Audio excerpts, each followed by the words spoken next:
কাঞ্চনমালা আর কাঁকনমালা।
অনেক দিন আগের কথা। এক দেশে ছিল এক রাজা। রাজার একটাই পুত্র। রাজপুত্রের সঙ্গে সেই রাজ্যের রাখাল ছেলের খুব ভাব। দুই বন্ধু পরস্পরকে খুব ভালোবাসে। রাখাল মাঠে গরু চড়ায়, রাজপুত্র গাছতলায় বসে তার জন্য অপেক্ষা করে। নিঝুম দুপুরে রাখাল বাঁশি বাজায়। রাজপুত্র তার বন্ধু রাখালের গলা জড়িয়ে বসে সেই সুর শোনে। বন্ধুর জন্য বাঁশি বাজিয়ে রাখাল বড় সুখ পায়, আর তা শুনে রাজপুত্রের মন খুশিতে ঝলমলিয়ে ওঠে। রাজপুত্র বন্ধুর কাছে প্রতিজ্ঞা করে বড় হয়ে রাজা হলে রাখালকে তার মন্ত্রী বানাবে। তারপর একদিন রাজপুত্র রাজা হয়। লোকলস্কর সৈন্য সামন্তে গম গম করে তার রাজপুরী। রাজপুরী আলোকরের থাকে রানী কাঞ্চনমালা। চারিদিকে সুখ। এত সুখের মধ্যে রাখাল বন্ধুর কথা মনে পড়ে না। রাজপুত্র বন্ধুকে ভুলে যায়। এদিকে রাখাল বন্ধুর কিন্তু খুব মনে পড়ে বন্ধু রাজপুত্রের কথা। শেষে সে একদিন চলেই আসে বন্ধুকে একটুখানি দেখার জন্য। কিন্তু রাজপ্রাসাদের রক্ষীরা অমন গরিব রাখালকে ভেতরে ঢুকতে দেয় না। মন ভরা কষ্ট নিয়ে সারাদিন প্রাসাদের দরজার সামনে দাঁড়িয়ে থাকে সে। রাজার দেখা মেলে না। দিন শেষে মনের কষ্ট নিয়ে দুঃখী রাখাল চলে যায়। কেউ তা জানে না। এক রাতে রাজা ঘুমাতে যান, কিন্তু ভোরবেলা যখন তার ঘুম ভাঙে তখনই দেখা যায় কি সর্বনাশ ঘটেছে। রাজা দেখে যে তার শরীরে গেঁথে আছে অগুনতি সূচ। রাজা কথা বলতে পারেন না, শুতে পারেন না, খেতেও পারেন না। রাজ্য জুড়ে কান্নাকাটির রোল পড়ে যায়। রাজা বোঝেন প্রতিজ্ঞা ভঙ্গের সেই অপরাধেই আজকে তার এই দশা। রানী কাঞ্চনমালা চোখের জল মুছতে মুছতে রাজ্য দেখাশোনা শুরু করেন। শব্দগুলো পাঠ থেকে খুঁজে বের করি, অর্থ বলি।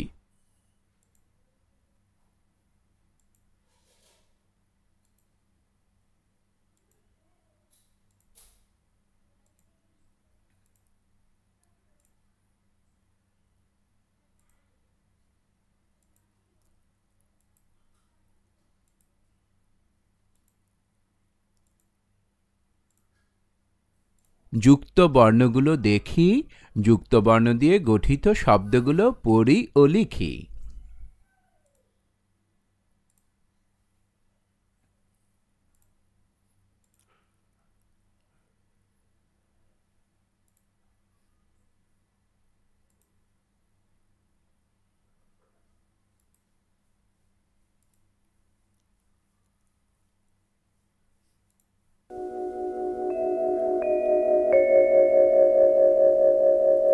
কাঞ্চনমালা একদিন নদীর ঘাটে স্নান করতে যান।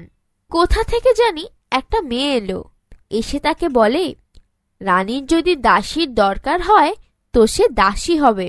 রাজার শরীর থেকে সূচ খোলার জন্য একজনের দরকার ছিল রানী কাঞ্চনমালার। মেয়েটাকে সেই কাজের জন্য নিয়ে নেন রানী। নদীর ঘাটে গেছেন রানী, সঙ্গে তার কি করে থাকে টাকা কড়ি। তখন হাতের সোনার কাঁকন দিয়েই রানীকে কিনতে হয় ওই দাসী, তাই তার নাম কাঁকনমালা। গায়ের গয়নাগুলো কাঁকনমালার কাছে রেখে নদীতে ডুব দিতে যান রানী। চোখের পলকে কাঁকনমালা রানীর সব গয়না আর শাড়িটা পরে নেয়। রানী ডুব দিয়ে উঠে দেখেন দাসী হয়ে গেছে রানী, আর রানী কাঞ্চনমালা হয়ে গেছেন দাসী। নকল রানী কাঁকনমালার ভয়ে কাঁপতে থাকে কাঞ্চনমালা, কাঁপতে থাকে রাজপুরীর সকলে। সকলে ভাবতে থাকে তাদের রানী তো আগে এমন ছিল না। সূচ বেঁধা রাজা জানতেই পারেন না তার রাজ্যে আরেক কি ঘোর ঝামেলা এসে গেছে। দুঃখিনী কাঞ্চনমালা রাজবাড়ির সকল কাজকর্ম করেন, চোখের জল ফেলেন। হাতে কাঞ্চনমালার একটুও ফুরসত থাকে না। কিভাবে সূচ রাজার যত্ন করবে, কিভাবে তার পাশে দুদণ্ড বসবে। নকল রানী রাজার দিকে ফিরেও তাকায় না। রাজার কষ্টের সীমা থাকে না। সূচ বেঁধা শরীর ব্যথায় টনটন করে, চিনচিন করে জ্বলতে থাকে। গায়ে মাছি এসে বসে ঝাঁকে ঝাঁকে। কে তাকে বাতাস করে, কে তাকে দেখে। শব্দগুলো পাঠ থেকে খুঁজে বের করি, অর্থ বলি।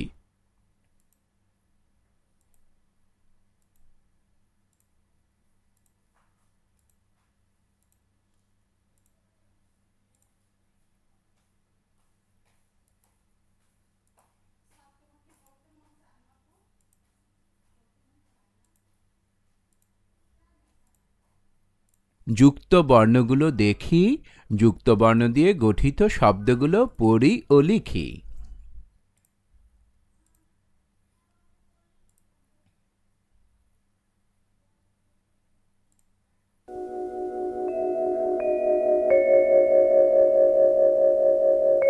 একদিন নকল রানী কাঞ্চনমালাকে এক গাদা কাপড় ধুতে পাঠায় নদীর ঘাটে। মাথায় কাপড়ের বোঝা নিয়ে কাঞ্চনমালা এক পা এগোন, এক পা থামেন। চোখের জলে তার বুক ভেসে যেতে থাকে। এমন সময় কাঞ্চনমালা শোনেন বনের পাশের গাছতলা থেকে কেমন এক অদ্ভুত মন্ত্র কে জানি বলেই যাচ্ছে, পাই 1000 সূচ তবে খাই তরমুজ, সূচ পেতাম 5000 তবে যেতাম হাট বাজার, যদি পাই লাখ তবে দেই রাজ্যপাট। মাথার বোঝা নামিয়ে কাঞ্চনমালা যান ছুটে তার কাছে, বলেন, লাখ লাখ সূচ চাও তো আমি দিতে পারি। এ কথা শুনে সেই মানুষ ঝটপট তার সুতার পুঁটলি তুলে নিয়ে কাঞ্চনমালার সাথে হাঁটা ধরে। যেতে যেতে পথে কাঞ্চনমালা তার চোখের জল ফেলতে ফেলতে দুঃখের সব কথা বলে। অচেনা মানুষ শোনে, মুখ থমথমে হয়ে যেতে থাকে তার। রাজপুরীতে গিয়ে ওই অচিন মানুষ সূচ নেবার কথাটাও বলে না, বলতে থাকে অন্য কথা। আজকের দিন বড় শুভ দিন, আজ হচ্ছে পিঠকুড়ুলির ব্রত। আজকের দিনে রানীদের পিঠা বিলাতে হয়, এমনই নিয়ম। নকল রানী পিঠা বানাতে যায়। সে কাঞ্চনমালাকেও পিঠা বানাতে ফরমাস দেয়। নকল রানী বানায় পিঠা, সে পিঠা কেউ মুখেও তুলতে পারে না, এমনই বিস্বাদ। দুঃখিনী কাঞ্চনমালা বানান চন্দ্রপুলি, মোহন বাঁশি, ক্ষীর মুরলি পিঠা। মুখে দেওয়া মাত্র সকলের মন ভরে যায়, এমনই স্বাদ তার। নকল রানী উঠানে আলপনা দিতে যায়। কোথায় নকশা, কোথায় কি? এখানে এক খাবলা রং লেপে দেওয়া, ওখানে এক খাবলা লেপা। দেখতে যে কি অসুন্দর দেখায়, আর কাঞ্চনমালা আঁকেন পদ্মলতা, তার পাশে আঁকেন সোনার 7 কলস, ধানের ছড়া, ময়ূর পুতুল। লোকে তখন বুঝতে পারে কে আসল রানী আর কে দাসী। শব্দগুলো পাঠ থেকে খুঁজে বের করি, অর্থ বলি।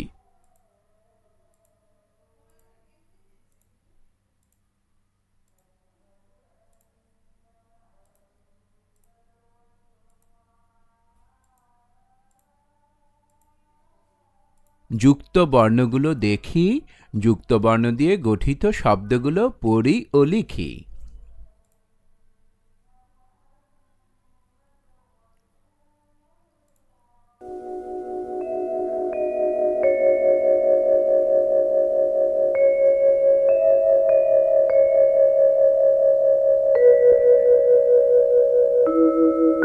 তখন সেই অচেনা মানুষটা কাঁকন মালাকে ডাক দেয়, বলে, হাতের কাকনে কেনা দাসী, জলদি সত্যি কথা বল। কাঁকন মালার সে কি রাগ! সে গর্জে উঠে জল্লাদকে হুকুম দেয় অচেনা মানুষ আর কাঞ্চনমালার গরদান নিতে। জল্লাদ ওদের ধরতে আসার আগেই অচেনা মানুষ তার সুতার পুঁটলিকে হুকুম দেয়। এক গোছা সুতা নিয়ে জল্লাদকে আষ্টে পৃষ্ঠে বেঁধে ফেলে। নকল রানী আবার গর্জে ওঠার আগেই অচিন মানুষ নতুন মন্ত্র পড়া ধরে। সুতন সুতন সুরলি কোন দেশে ঘর, সূচ রাজার সূচ গিয়ে আপনি পর। সঙ্গে সঙ্গে লাখ লাখ সুতা রাজার গায়ের লাখ লাখ সূচে ঢুকে যায়। আবার মন্ত্র পড়ে অচিন মানুষ। সব সূচ রাজার শরীর থেকে বেরিয়ে এসে নকল রানীর চোখে মুখে বিঁধে যায়। জ্বালা যন্ত্রণায় ছটফট করে। নকল রানী শেষে মারা যায়। কাঞ্চনমালার দুঃখের দিন শেষ হয়। এদিকে রাজা বহু বছর পরে চোখ মেলেন। সামনে কে যেন দাঁড়িয়ে। কে? সেই রাখাল বন্ধু। রাজা দুহাতে জড়িয়ে ধরেন তাকে।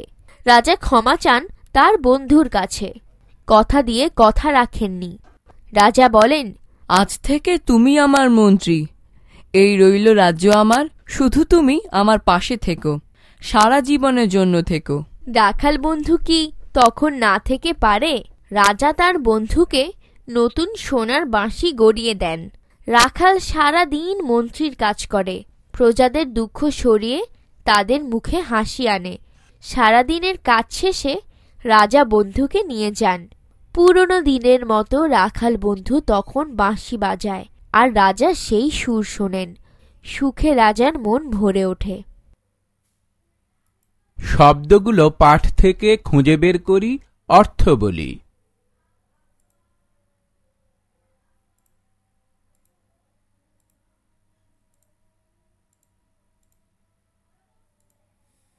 যুক্ত বর্ণগুলো দেখি, যুক্ত বর্ণ দিয়ে গঠিত শব্দগুলো পড়ি ও লিখি।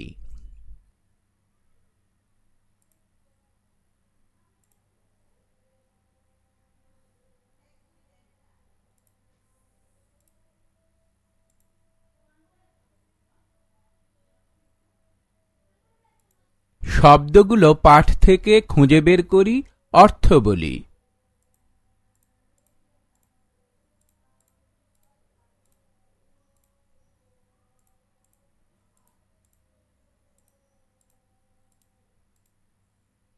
ঘরের ভিতরের শব্দগুলো খালি জায়গায় বসিয়ে বাক্য তৈরি করি। পরস্পরের বিস্বাদ, আষ্টে পৃষ্ঠে, পুটলিটি, ফুরসত, টনটন।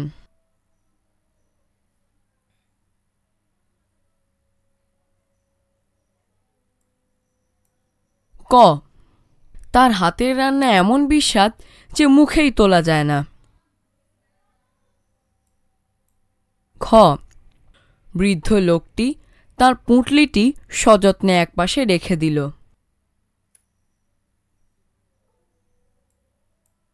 গ, লোকটির কাজের চাপ এত বেশি যে দম ফেলার ফুরসত নেই। ঘ, তার সমস্ত শরীর ব্যথায় টনটন করছে।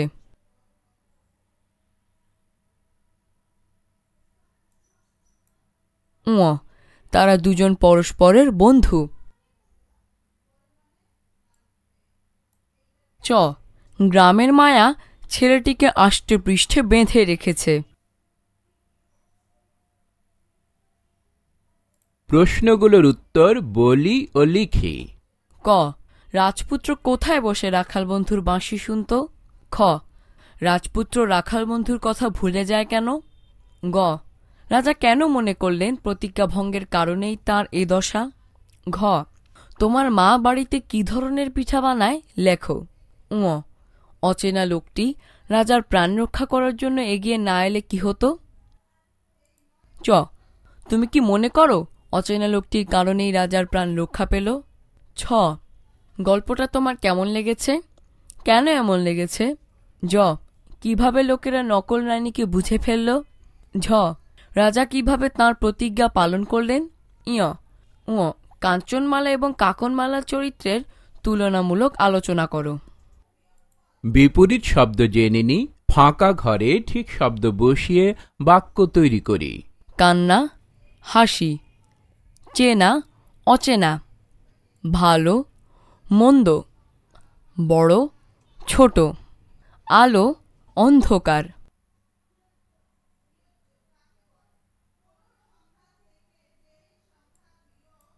ক সন্তানের মৃত্যুতে তিনি কান্না ধরে রাখতে পারলেন না।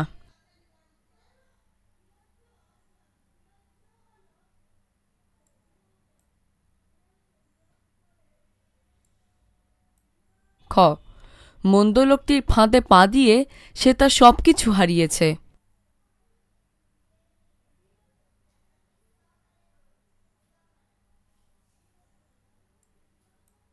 গ রাসেল বয়সে ছোট হলেও সংসারের অনেক কাজে মাকে সাহায্য করে।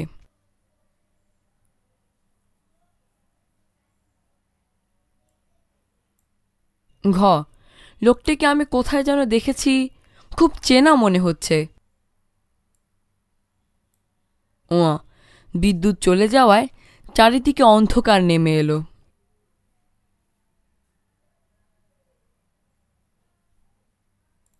নিচের শব্দগুলো দিয়ে বাক্য লিখি। নিঝুম, সুখ, রাজপুত্র, প্রতিজ্ঞা, টনটন, ময়ূর, পদ্মলতা, চিনচিন, ঝলমল, বাঁশি, রাজ্য।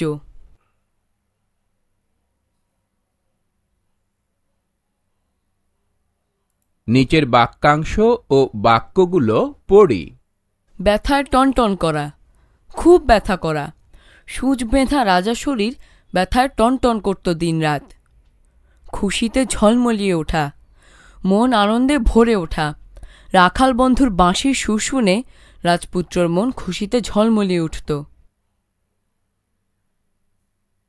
গল্পে টনটন, থমথম এরকম শব্দ আছে। এ ধরনের আরও কয়েকটি শব্দের ব্যবহার শিখি। এখানে একটি দেখানো হলো। ভন ভন, চারিদিকে মাছি ভন ভন করছে।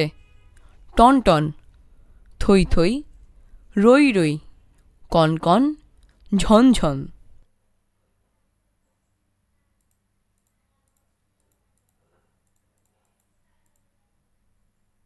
বিপরীত শব্দ লিখি এবং তা দিয়ে একটি করে বাক্য লিখি।